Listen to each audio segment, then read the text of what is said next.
Varmt välkomna till Svenska kyrkans monter och Se människan-scenen.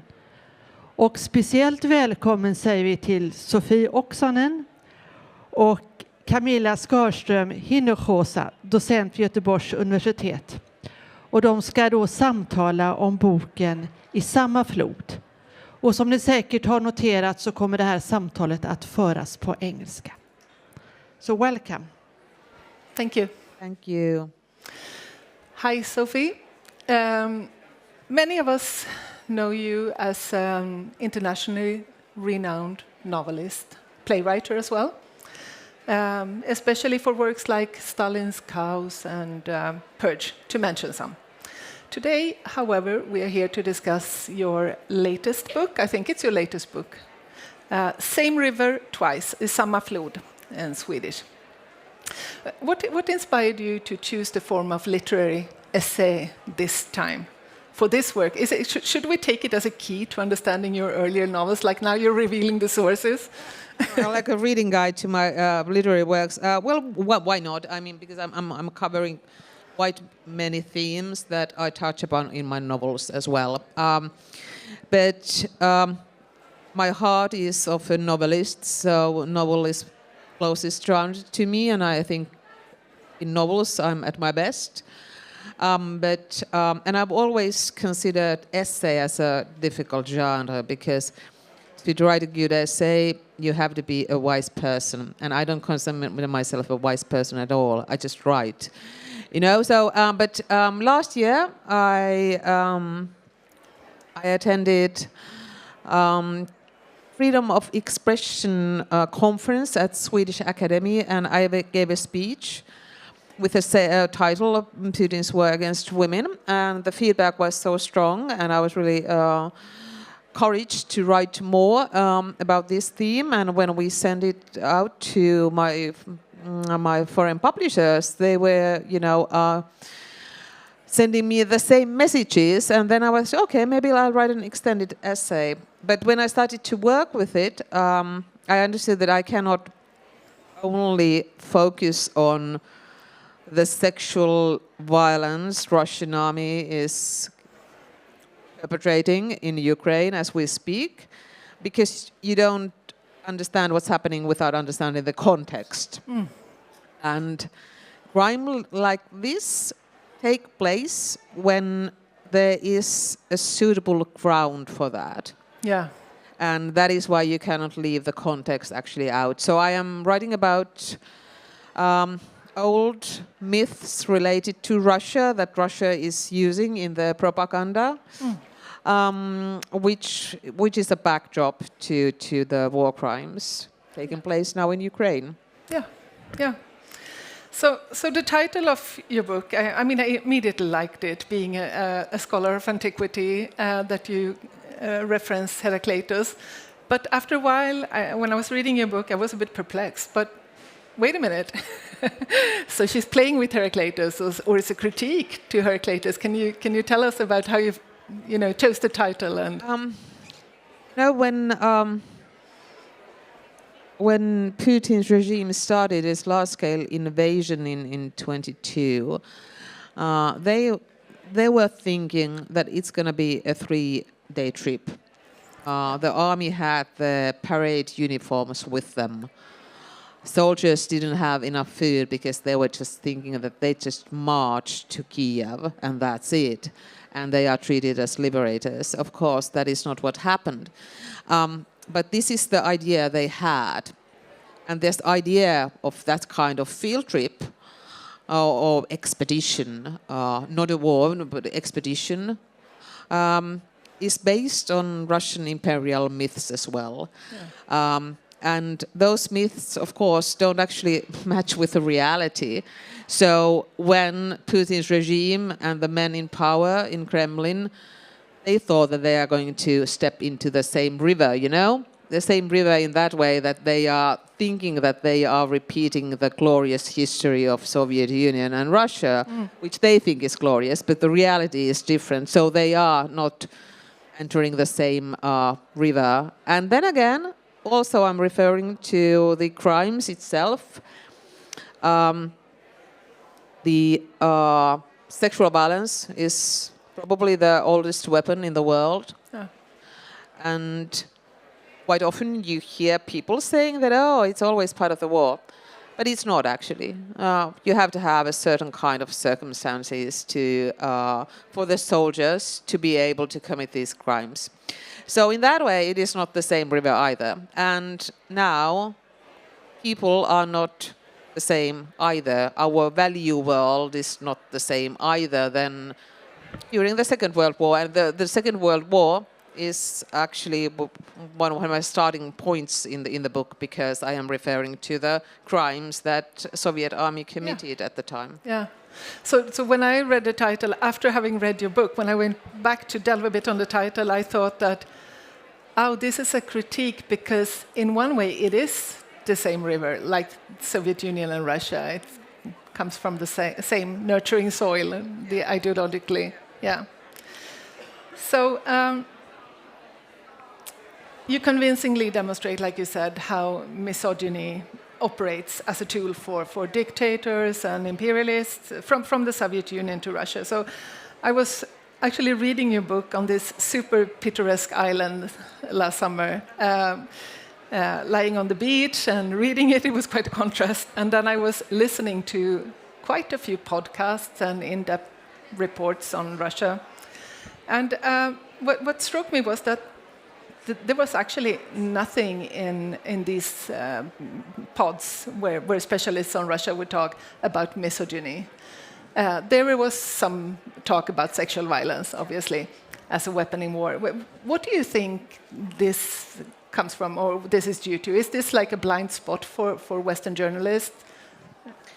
I think so. On the other hand, I mean, think about how much we cover what's happening with abortion rights in the United States. Well, I guess it's the same in Sweden as well. In Finland, it's covered really well, and there's always a follow-up what's happening with abortion rights in the States. How much do we cover abortion rights in Russia? I don't know how it is in Sweden, but my bet is that it is exactly the same as in Finland, and that is 0. Yeah.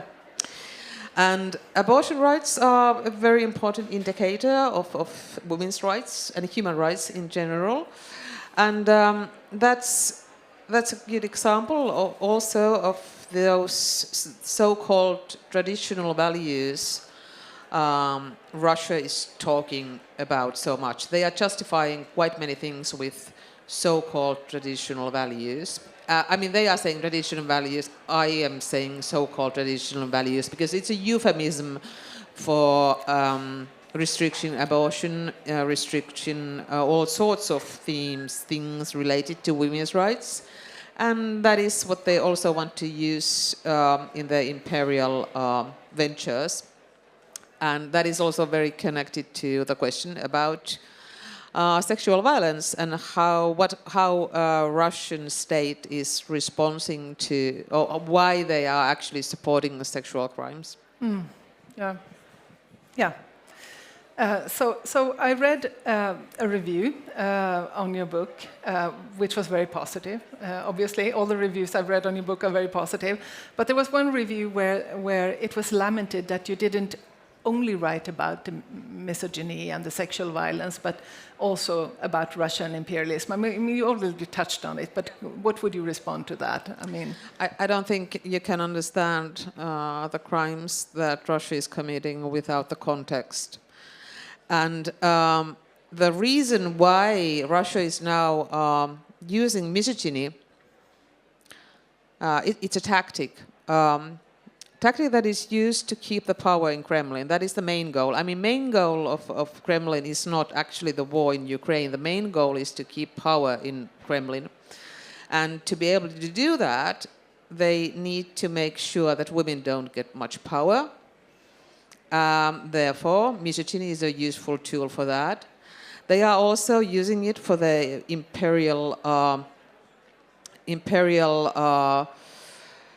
ventures and ambitions abroad, because misogyny is something that unites the dictatorships all over the world. They are united in that. So in that way, I don't think you can actually. These imperialistic, ambitious misogyny and the sexual crimes are so connected and intertwined. So you cannot actually see the big picture without taking into account all of these. Yeah, thanks. So you also argue, which I found really interesting, that the presence of democracy and women leader and the work for women's rights, like in Ukraine and the Baltics, is not coincidental, especially compared to Russia then. And I mean, the whole book is in one way an explanation to this, which was very important for me to read and knew. But one of the things that you explain this with is that in Russia, only one narrative is allowed, one grand narrative of the Russian cultural supremacy, whereas in the Baltics and Ukraine, several narratives are allowed. So on this stage, we usually delve into questions of human existence and human nature. And I mean, Russia as a phenomena gives rise to so many questions about the human nature and the human society, about the Homo sapiens, more or less. But you have identified a new species of humanity, the Homo Putinicus. And how would you describe that species? Homo Putinicus is the next step to the Homo Sovieticus. And the reason why I want to also mention this in this book is that we know that, Third Reich wanted to have this pure race. But the Soviet Union had exactly the same ambition with a little bit different angle. They wanted to create a new human being. A new human being was created by erasing certain groups of people. Not only classes, but also certain human groups. That is, that it has the goal for that requires liquidation of certain type of people. And Homo Putinicus is exactly the same way, built on the same kind of idea, that removal of your enemies, and in this case that means the independent Ukraine, and that is the Homo Putinicus is a default. That is where everything else is compared to. So, from that perspective, Ukrainians and Russians cannot be equal. They cannot be, because Ukrainians are always subhumans to Homo Putinicus. And therefore, this kind of thinking is one of the reasons why, if you think that, if Putin only dies tomorrow, then, the war ends and the world be a better place. But thing is that the generations are now being brought up to be Homo Putinicus. And as long as there is no project where Russians are seeing Ukrainians as equal human beings, as long as this kind of thinking is not included in the Russian education, for example, then I'm afraid, Putin dying doesn't help anything. Yeah. So following up on that question of the Homo Putinicus and the strategies to like shape and, or should we even say like brainwash, indoctrination of people. So I remember early in Russia's war against Ukraine that some Ukrainian artists came to visit Sweden, and they claimed that Russian culture, from Dostoevsky to Pussy Riot, that whether they want it or not, it supports an imperialistic ideology. So they are they even went as far as to say they are part of the Russian oppression of the neighbor and colonialism and stuff like that. Do you agree to this? I mean, it's quite a thing to say, right? That. Well, I don't know if it's quite a thing to say. It depends where you're reading from. You don't see the Russian imperialism if you don't know that it's imperialism. The thing is that Russian cultural appropriation, for example, let's say quite often, if, let's say, you ask from a class or in the audience, so, that what are your favorite Russian artists, for example? The audience can, give examples. Then you ask, what are the favorite Ukrainian artists? And then there's a silence. Yeah. But Gogol was Ukrainian, for instance. Quite many artists that you might think that they are Russian, and Russia wants to tell you that they are Russians, that they are not actually Russians. And